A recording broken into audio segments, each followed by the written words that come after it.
Hello बच्चों, चलिए प्रश्न पढ़ते हैं। एक गेंद को जमीन से 100 मीटर ऊंचाई के स्थान से 20 मीटर प्रति सेकंड के वेग से क्षैतिज दिशा में फेंका जाता है। ज्ञात करें जमीन तक पहुंचने में क्षैतिज दिशा में तय दूरी। तो आइए बच्चों, प्रश्न के लिए सर्वप्रथम मुख्य उदाहरण की चर्चा करते हैं। बच्चों, गुरुत्व के अधीन गति पर आधारित ये प्रश्न, जिसमें बच्चों किसी मीनार से किसी वस्तु को छोड़ा जाता है। तो बच्चों, उस वस्तु को छोड़ा गया है क्षैतिज दिशा में। तो बच्चों यहाँ पर समझते हैं, मुख्य उदाहरण आज समझते हैं। देखिए, ये एक मीनार है बच्चों। धरातल से बच्चों इस मीनार की ऊंचाई h है।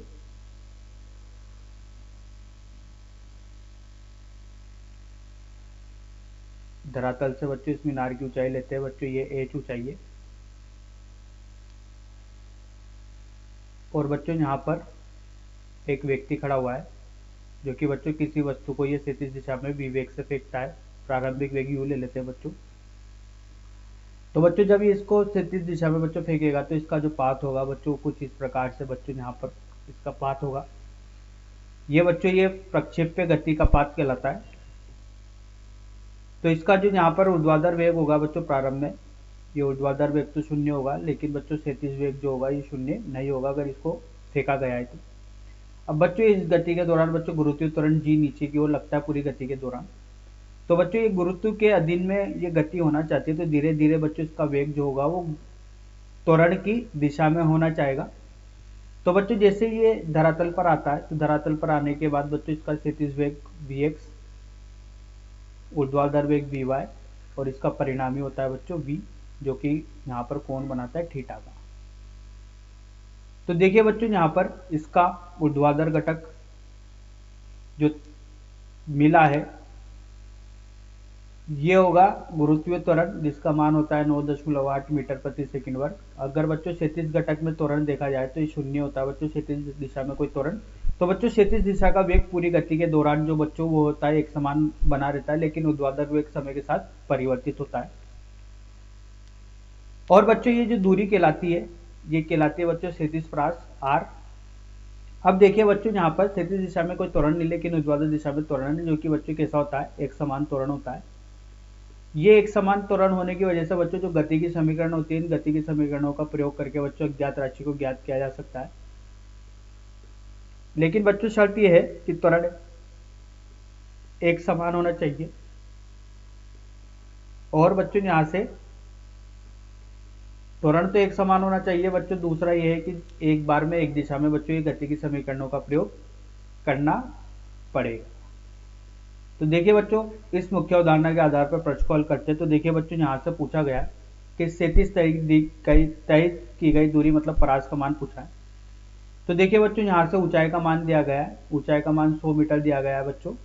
और प्रारंभिक वेग क्षैतिज दिशा का दिया गया है 20 मीटर प्रति सेकंड। तो प्रारंभिक वेग ऊर्ध्वाधर दिशा में 0 हो जाएगा। त्वरण की बात की जाए तो त्वरण क्षैतिज दिशा में 0 है, लेकिन ऊर्ध्वाधर दिशा में बच्चों जी का मान है यह 9.8 मीटर प्रति सेकंड वर्ग। तो देखिए बच्चों पहले नीचे आने में समय निकाल लेते हैं।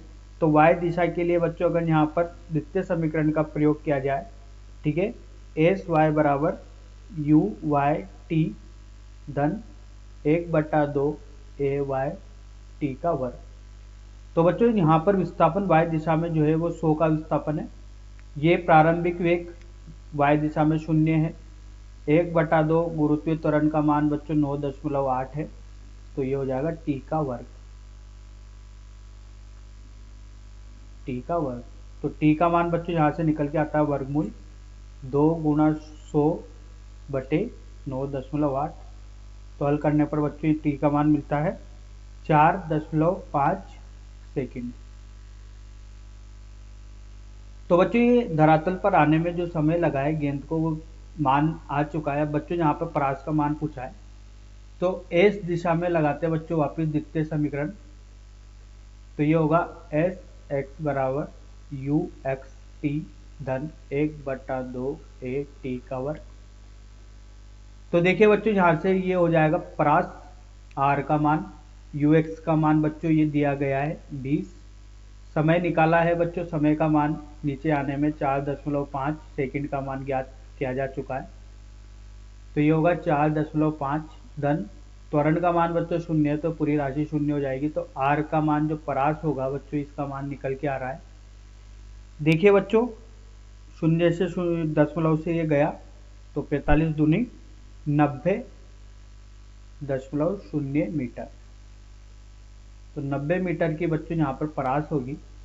33 दूरी पूछा गया था जिसको परास बोलते हैं, तो ये परास कितनी होगी बच्चों, 90 मीटर। तो आशा करता हूँ बच्चों आपको यह समझ में आया होगा। धन्यवाद।